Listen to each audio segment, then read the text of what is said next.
Salam saudara-saudaraku, kita akan kembali merenungkan firman Tuhan hari ini. Mari kita berdoa. Terpujilah Engkau Tuhan kami di sorga dalam Yesus Kristus.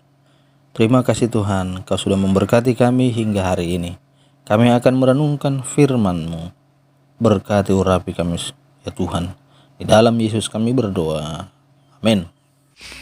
Saudara-saudaraku, firman Tuhan untuk kita renungkan pada hari Minggu ini tertulis di dalam Injil Markus 10. Markus 10 ayat 1 sampai ayat 16. Demikian firman Tuhan.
Demikian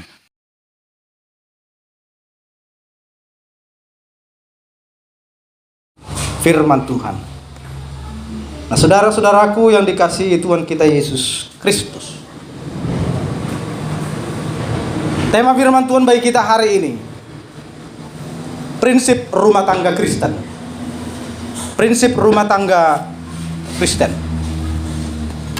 Kalau lembaga Alkitab Indonesia memberikan judul di sini perceraian, beranjak dari sebuah pertanyaan dari orang Farisi, ahli-ahli Taurat yang mau menjebak Yesus dengan pertanyaan, bolehkah menceraikan istri?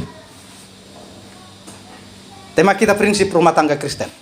Nah, hari ini kita mau belajar bagaimana itu rumah tangga Kristen yang berkenan di hadapan Tuhan. Apa yang diinginkan Tuhan dalam sebuah rumah tangga? Dan bagaimana untuk mempertahankan rumah tangga itu? Karena dalam kekristenan berumah tangga itu hanya sekali seumur hidup.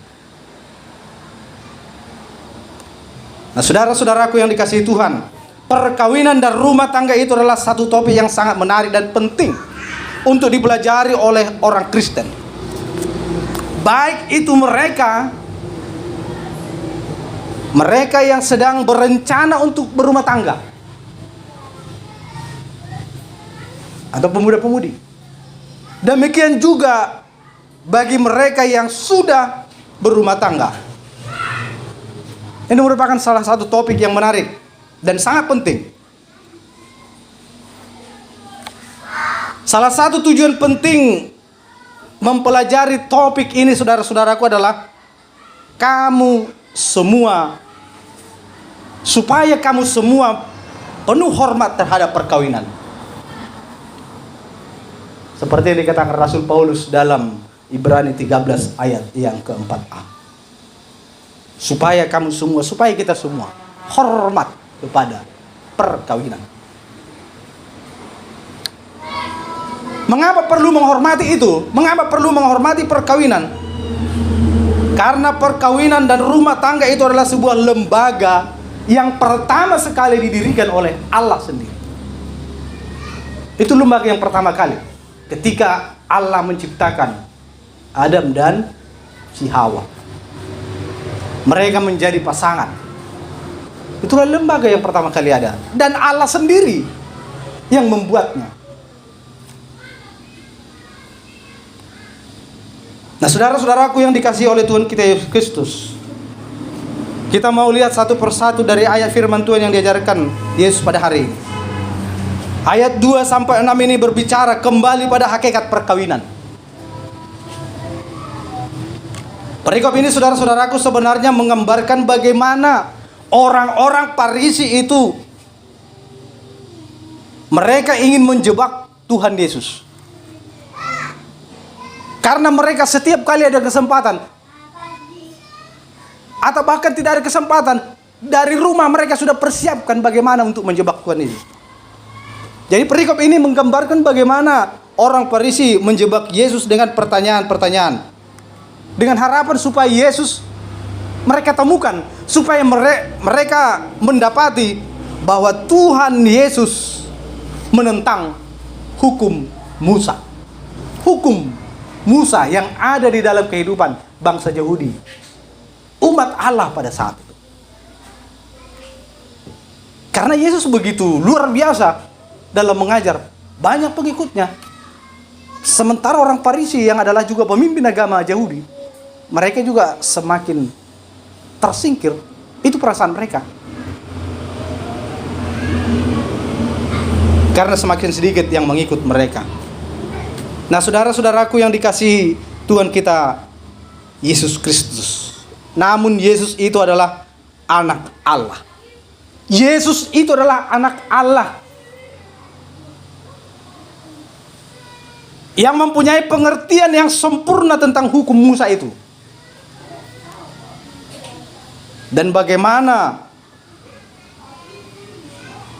latar belakangnya Musa sampai mengeluarkan ketentuan boleh menceraikan istri.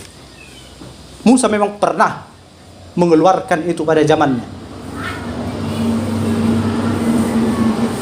Bukan berarti dalam kekristenan, dalam kehidupan orang percaya boleh menceraikan istri. Nah, saudara-saudaraku, Musa memperbolehkan perceraian. Yesus mengatakan karena kekerasan hati bangsa Israel lah pada masa dahulu. Karena kekerasan hati mereka, sehingga Musa memperbolehkan itu dengan memberikan surat cerai. Karena pada masa itu, saudara-saudaraku, bangsa Israel pada zaman dahulu menganggap wanita itu, perempuan itu sebagai warga kelas rendahan.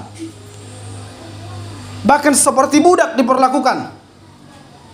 Kalau kita baca dalam kitab Perjanjian Lama, khususnya di zaman Musa itu, boleh dikatakan bahwa perempuan itu diperlakukan, diperlakukan seperti hewan. Bagaimana saudara memperlakukan hewan? Seperti itulah bangsa Israel memperlakukan perempuan. Demikian juga memperlakukan istrinya.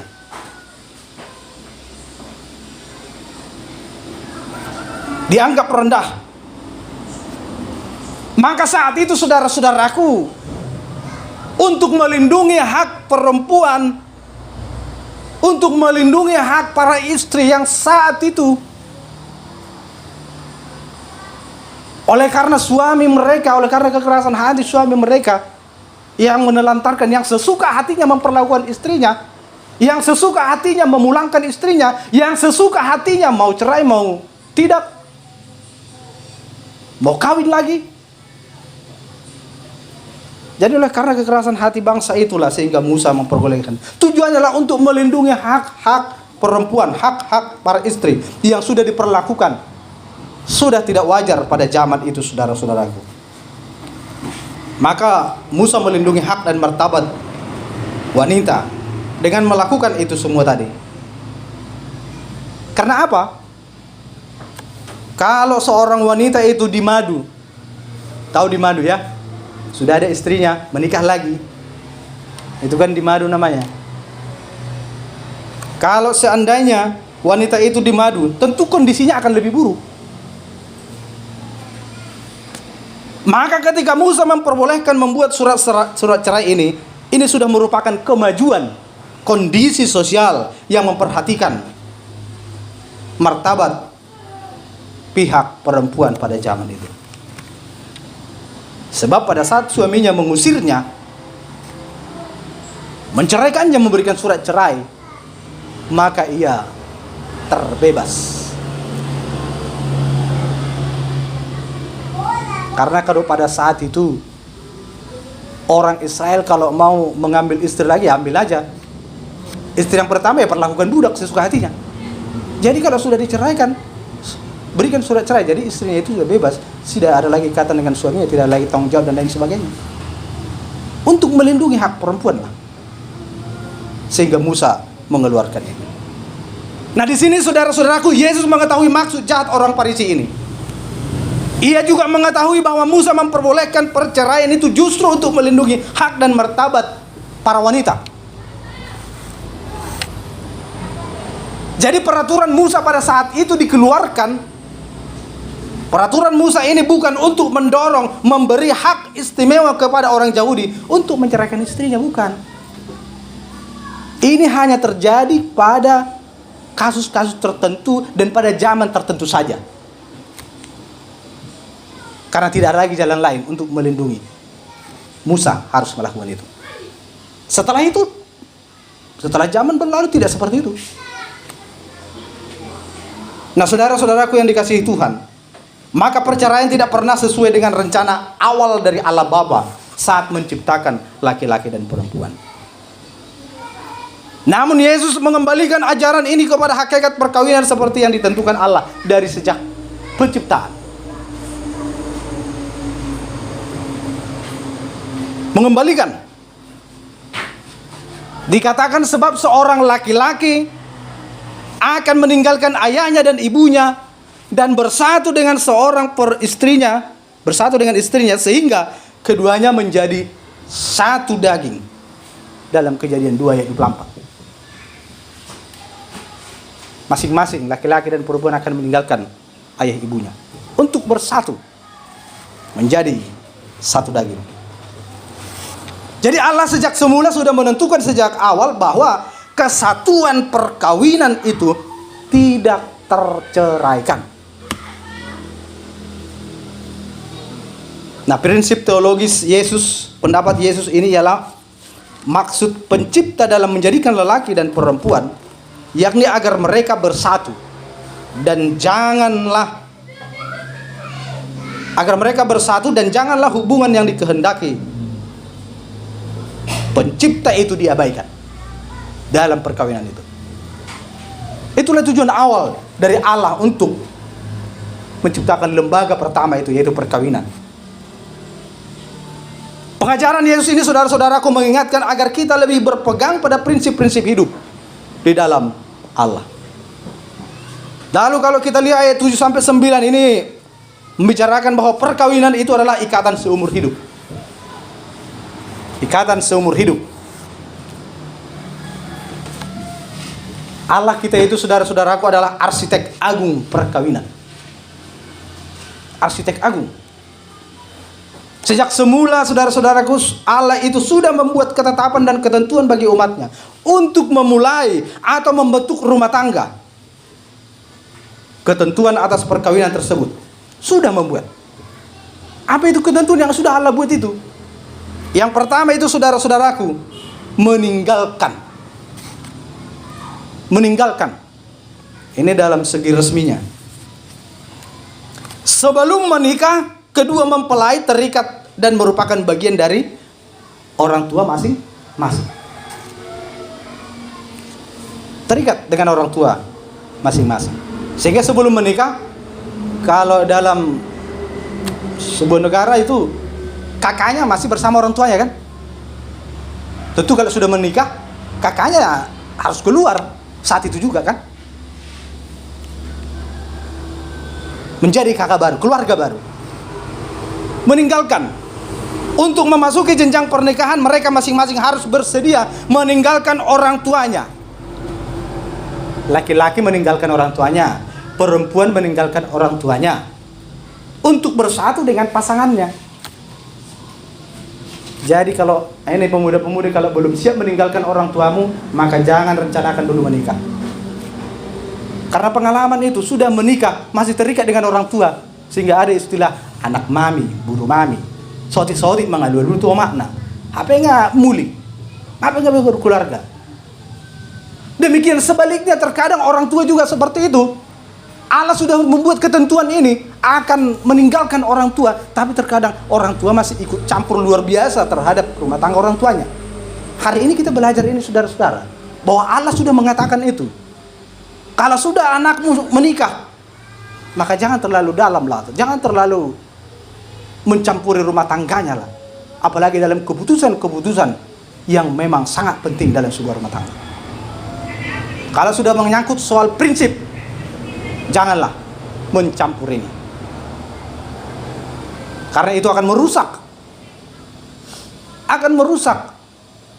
tujuan awal dari pernikahan yang sudah Allah buat.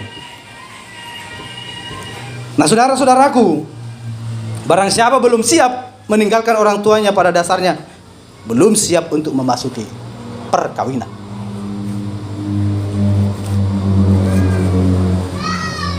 Nah, setelah berumah tangga, yang paling dekat dengan suami atau istri siapa? Bukan lagi orang tua, tetapi pasangan. Itu yang lebih dekat. Maka kalau ada persoalanmu, ada pergumulanmu, yang lebih dahulu tahu itu pasanganmu, bukan orang tuamu, bukan tetanggamu, bukan teman dekatmu, ya pasanganmu. Karena itu orang terdekat sekarang setelah menikah. Jadi orang tua kedua belah pihak itu pun harus merelakan anak-anaknya memasuki suatu kehidupan yang baru. Alana atau kendai mat parumain marhela bina itu kan. Ini pelajaran bagi kita sebagai orang Kristen, sebagai orang tua Kristen. Tidak terlalu jauh mencampuri urusan rumah tangga anak-anak. Itu yang pertama, ketentuan yang Allah buat, meninggalkan. Yang kedua, bersatu. Ini dalam segi cinta. Kalau yang pertama tadi dari segi resminya, ini dalam segi cinta. Bersatu dan menjadi satu daging. Menjadi satu daging ini merupakan pengertian mengandung atau dari segi seks.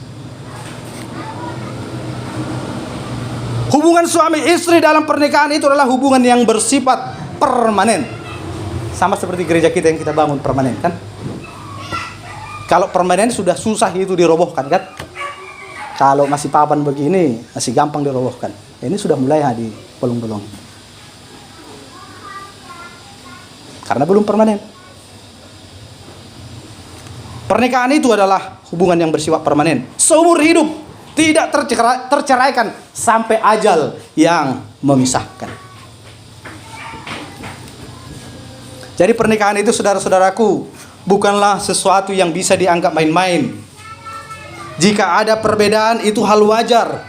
Perbedaan itu mungkin sulit untuk disatukan, tetapi akan dapat diatasi karena bersatunya cinta dari dua orang yang berbeda. Cintalah yang dapat mengalahkan perbedaan-perbedaan ini. Kalau saya tanya Bapak Ibu yang sudah berumah tangga, cocok enggak bapak dan ibu dengan suami atau istri? Cocok enggak? Cocok enggak Bapak Ibu setelah berumah tangga? Agak sulit menjawabnya. Ada yang mungkin cocok, salam senar. Saudara-saudaraku, memang ketika seorang perempuan akan menikah dengan laki-laki, tak ada pernah cocok itu. Walaupun sekarang ini banyak mengatakan, nggak cocok, babe. Tak pernah cocok itu. Karena Allah sendiri pertama kali mendirikan lembaga pernikahan adalah dari perbedaan. Adam dan Hawa berbeda, kan? Dari perbedaan. Jadi kalau memang dari segi kecocokan memang tidak akan pernah cocok, tapi bisa mencocokkan diri karena ada cinta tadi. Itu yang menyatukan. Karena ada cinta. Itulah yang mempersatukan, itulah yang mengalahkan perbedaan-perbedaan dan ego yang ada dalam sebuah ikatan pernikahan. Sehingga bisa berjalan walau berbeda, sehingga bisa berjalan walau tidak cocok. Lalu yang kemudian, saudara-saudaraku, pernikahan itu bersifat eksklusif, khusus untuk mereka berdua. Tidak ada tempat untuk pria idaman lain. Tidak ada tempat untuk wanita idaman lain. Atau kalau sekarang ini tidak ada tempat bagi orang ketiga, keempat, apalagi kelima. Eksklusif pernikahan orang Kristen itu. Jadi nas firman Tuhan ini mengatakan bersatu dengan istrinya. Bukan bersatu dengan tetangga, bukan bersatu dengan orang lain, tapi bersatu dengan istri, bersatu dengan suami, bersatu dengan pasangan. Jadi tidak boleh ada yang lain. Ingatlah saudara-saudaraku bahwa Allah lah yang merencanakan dan menetapkan pernikahan dari orang-orang percaya. Kalau saya tanya Bapak Ibu, masih ingat janji Bapak Ibu ketika saudara diberkati dulu? Naolodoho, naolodoau. Ini dua semua. Apakah engkau mau setia waktu sakit, waktu sehat, waktu miskin, waktu bergumul, waktu senang, tetap mencintai dia? Atau kita mendoa, oh naolodoau, saya mau Tuhan menolongku. Atau na kurang hatop suku-suku ini. Namun pada kenyataannya kalau kita renungkan setelah berumah tangga hingga hari ini, apakah kita sudah melakukan apa yang kita janjikan itu? Kita berjanji bukan kepada pasangan kita saja, tapi berjanji kepada Tuhan. Nah, saudara-saudaraku yang dikasihi oleh Yesus Kristus, pernikahan itu juga bagian yang ketiga ini total dan intim, menyangkut tubuh, jiwa, dan roh. Karena itu saudara-saudaraku, masing-masing pasangan harus menyerahkan tubuhnya, harus menyerahkan hatinya, bahkan jiwanya secara total hanya untuk pasangannya yang sudah ditetapkan Allah melalui pemberkatan pernikahan. Harus total. Karena keinginan itu adalah dari diri kita sendiri. Karena pilihan itu adalah pilihan kita sendiri. Nah, dalam jawabannya atas pertanyaan orang-orang Farisi ini, apakah boleh seseorang menceraikan istrinya karena alasan apa saja? Yesus berkata, karena itu apa yang telah dipersatukan Allah tidak boleh diceraikan manusia. Amin. Itu jawaban Tuhan Yesus. Titik. Tidak ada lagi tapi-tapinya. Kalau begini Tuhan, nggak sono di mana Tuhan? Buang. Tidak boleh diceraikan sampai maut, sampai meninggal. Yang bagaimanapun istrimu itu, yang bagaimanapun suamimu itu, pertahankan. Itu istrimu, itu yang kau pilih. Kalau suamimu atau istrimu berbuat yang tidak engkau kehendaki, sudah risiko itu sebagai suami, sebagai istri. Justru itulah yang mau dibangun. Itulah yang harus kita bangun. Sehingga ada ketekunan bagi kita. Tekun meminta kepada Tuhan bagaimana supaya kita tetap kuat menjalani proses itu. Ini pelajaran juga bagi pemuda-pemudi. Karena suatu saat pasti akan berada pada situasi ini. Nah, saudara-saudaraku yang dikasihi Tuhan kita Yesus Kristus, perlu diingat juga bahwa pernikahan sebagai ikatan seumur hidup bukan berarti mengesampingkan pelanggaran yang terjadi dalam pernikahan itu, ataupun peristiwa-peristiwa alamiah yang lainnya yang menimpa pernikahan itu. Misalnya saja suami atau istri meninggal.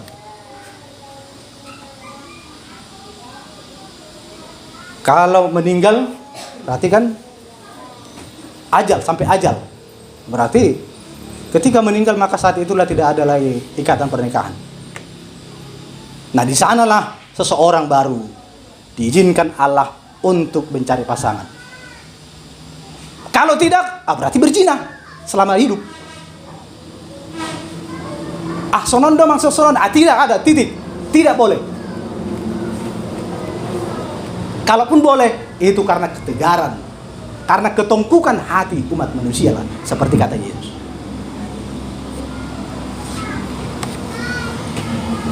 Nah, saudara-saudaraku yang dikasihi oleh Tuhan kita Yesus Kristus, ayat 10 sampai 12. Ini agak panjang, saudara-saudara. Ada dua perikop. Perceraian diikuti perkawinan adalah dosa. Perceraian yang diikuti perkawinan adalah dosa. Apa maksudnya? Penegasan Yesus seorang suami berzina terhadap perempuan yang diceraikannya, ini amat mengagetkan. Seorang suami berzina terhadap perempuan yang diceraikannya. Yesus memandang perempuan dan lelaki setara dalam hal kewajiban. Ditegaskan di sini, bila seorang perempuan menceraikan suaminya lalu menikah lagi, maka perempuan itu bertindak zina terhadap suaminya. Pernyataan bahwa istri dapat menceraikan suami ini sangat kontroversial, karena belum pernah ini muncul. Tak pernah pada zaman itu ada dikatakan dan perkataan mengatakan istri menceraikan suami. Yang ada suami menceraikan, suami meninggalkan istri. Mau berapa kali, mau berapa dibawa laki-laki itu ke rumah, ya istri yang sudah ada sejak pertama di rumah itu ya harus lapang dada lah. Maka ketika dikatakan Yesus jika seorang istri menceraikan suami, inilah untuk pertama kalinya ada perkataan itu. Yesus sendiri yang mengungkapkannya. Pernyataan Yesus bahwa istri dapat menceraikan suami sangat kontroversial di sini, saudara-saudara. Hukum agama Yahudi tidak mengenal hal ini. Dan ini Yesus mau menunjukkan bahwa perempuan dan laki-laki itu setara. Jadi dari sini Yesus mau mengatakan bahwa pernikahan itu, perkawinan itu tidak boleh diceraikan, dipisahkan sampai ajal yang memisahkan. Ada kisah begini, saudara-saudara. Ada pasangan suami istri. Suami istri berarti bapak-bapak dan mama-mama. Mereka sudah ada beberapa puluh tahun menikah. Tetapi suatu saat merbadai malam karena sesuatu hal. Merbada. Ada umur merbada makna? Ya? Ada menurut nasihat? Ya pasti kan? Pasti. Alim lu mertubu dong kan? Merbada maksudnya dalam pembicaraan, perkataan. Bahkan sampai hingga yang lebih ekstrem pun bisa terjadi. Caci maki, mengusir, amulak mehoh. Bisa terjadi. Karena tidak mampu tadi menyatukan perbedaan itu. Dan adong dicintai. Karena hanya cinta yang bisa menyatukan perbedaan itu. Jadi suatu saat merbadai amat terinaton. Dak minoto, saya mangan do biasa lah merbada. Anu saya mangan pejupang. Ngolodang mangan dak pejupang nama kata hatai. Saya mangan pas mangan isi mulai muncul pembicaraan, pakatayon. Jasal merbadai ala onda dua. Nung saya merbadai ibereng amat ton. Tor marlojong marikadi inaton laut tukang. Boleh bujina nang inaton arana. Iti imana ibereng imana. Sip itu ni kamar yoti. Ibu kay mana laci. Ibereng mana sambil galing-galing kepala inaton. Baru mulai musik keluar melakukan aktivitas. Lalu kemudian saudara-saudaraku, hari atau 2 hari berikutnya merbada musik. Selesai merbada, selesai berkelahi, merlu aja ingat laut tuh kamar musik. Ibu kalacion, bereng, sambil gele-gele kepala mana. Penasaran suami non, nama hulo nang inaton. Asal merbada hami tor marlujung. Terlalu tuh kamar. Jadi patuluhon merbada lagi. Nung saya merbada, marlo jengin atom mo saya. Laut tuh kamar. Ibu kemana lacon ibereng gimana? Put mengu galing-galing kepala. Nung saya itu risuku na mati. Masih dalam situasi merbada ini. Alay dang dia lusin mati. Setelah beberapa hari kemudian, setelah mulai kondusif situasi, ini dalam rumah tangga biasa ini, mulai kondusif, ngahir-hira boy pakulingan dang tor aduh istilah dang tor garapi. Mulailah ditanya suaminya inilah. Mungkin pas-pas lagi senang-senangnya nih ditanya. Ayo hoi nang ena bukado. Asal lu bereng asal merbade kita. Terlahu merlujung. Sehuetong na nang lahu. Nang lari su dia ho. Itu pertanyaan suaminya. Nanti gan ini naton. Iya, 3 kali ya asal merbade. Selalu orang merlujung tu kamar. Lahu tu kamar. Ibu ko laci. Tak kuboto ani binaring musi sambil galing-galing kepala. Oh, ini naptei. Jadi nomor 2 dorong. Jadi datanglah si ibu ini. Setiap kita berkelahi, setiap kita berantem, saya selalu lari ke kamar. Kubuka lemari, kubuka lacinya.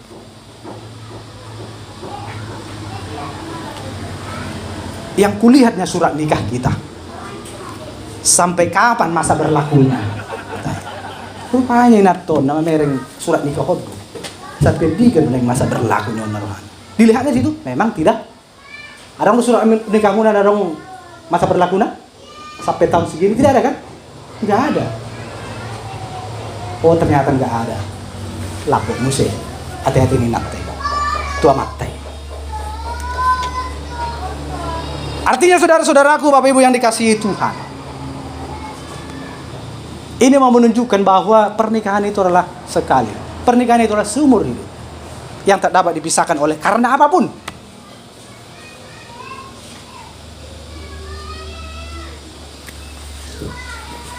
Lalu Bapak Ibu saudara-saudaraku, mau merbadah bunun telah kamu tu kamar menuju. Beri kamu surat nikahmu. Ati barang ijak kamu udah pesai masuk-masuk tiki. Beri kamu musai. Asyik teringat musai masa-masa lalu, masa-masa indah ini. Membuat lambok musai pakai lalani. Jadi mau letungna mengersai roh apa yang matai manangin natai tetap lambok. Hati-hati. Amin. Perikop yang terakhir. Ayat 13 sampai 15 menyambut kerajaan Allah seperti seorang anak kecil. Tuhan Yesus ini adalah satu-satunya sumber berkat.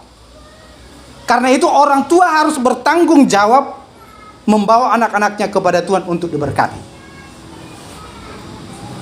Bertanggung jawab membawa anak-anaknya kepada Tuhan untuk diberkati. Tanggung jawab gereja adalah menyingkirkan setiap penghalang-penghalang berkat itu bagi anak-anak.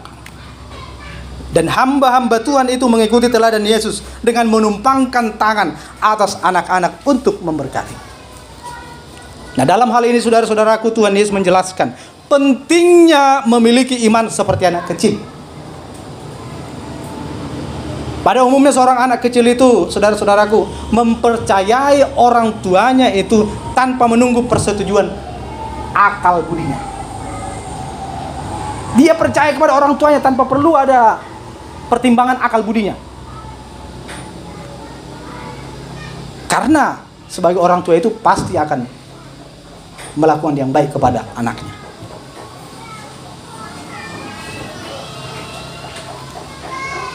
Anak kecil itu menikmati ketergantungan kepada orang tua tanpa merasa direndahkan. Nah, beriman itu saudara-saudaraku, beriman itu berarti percaya penuh dan bergantung penuh kepada yang dipercayai tanpa menunggu persetujuan akal. Tak perlu pertimbangan akal, tetapi mempercayai penuh. Itulah beriman kepada Tuhan. Seperti seorang anak kecil. Iman yang tulus tanpa keraguan, itulah yang mau Tuhan Yesus ajarkan kepada murid-murid saat itu. Dan menunjukkan bahwa orang tua lah yang bertanggung jawab membawa anaknya kepada Tuhan. Maka kalau ada orang tua yang tidak membawa anaknya kepada Tuhan, berarti dia melalaikan perintah Tuhan. Dia melalaikan janjinya ketika pernikahan. Namun terkadang orang tua tidak mau berkat itu hilang, sehingga dia sendiri yang membawa anak dari anaknya itu kepada Tuhan, supaya berkat itu tidak. Jadi saudara-saudaraku, sebagai refleksi bagi kita saudara-saudaraku hari ini, melalui kebenaran firman Tuhan pada saat ini, mari kita kita mengingat kembali janji pernikahan kita. Sudahkah kita setia? Sudahkah kita setia melakukan janji dan sumpah kita itu di hadapan Tuhan? Pasti belum. Oleh karena itu, mari kita belajar dari apa yang dikatakan Yesus ini. Menyatukan perbedaan dengan cinta. Hanya cinta yang bisa menyatukan perbedaan. Hanya itulah yang membuat rumah tangga itu bisa berjalan terus. Oleh karena itu, saudara-saudaraku yang dikasihi Tuhan, inilah prinsip-prinsip dalam rumah tangga kekristenan. Baik itu dalam rumah tangga dengan pasangan kita, demikian juga terhadap anak-anak kita. Amin. Tuhan memberkati. Kita berdoa. Terima kasih Tuhan Yesus untuk firman-Mu yang luar biasa hari ini. Kami hari ini Tuhan boleh belajar akan firman Tuhan, akan ketetapan yang sudah Engkau lakukan, Engkau berikan kepada umat manusia sejak zaman penciptaan. Engkau menciptakan Adam dan Hawa, dan Engkau memberikan ketentuan dalam berumah tangga, bahwa pernikahan itu adalah pernikahan sekali seumur hidup. Oleh karena itu Tuhan, ajar kami Tuhan untuk setia kepada pasangan kami.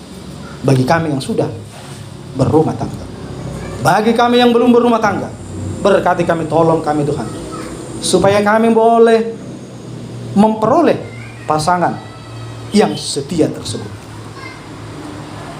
Bapa di sorga, Bapa yang baik, kalaupun ada pergumulan, persoalan yang terjadi dalam rumah tangga kami, tolong kami Tuhan untuk dapat menyelesaikannya di dalam Tuhan.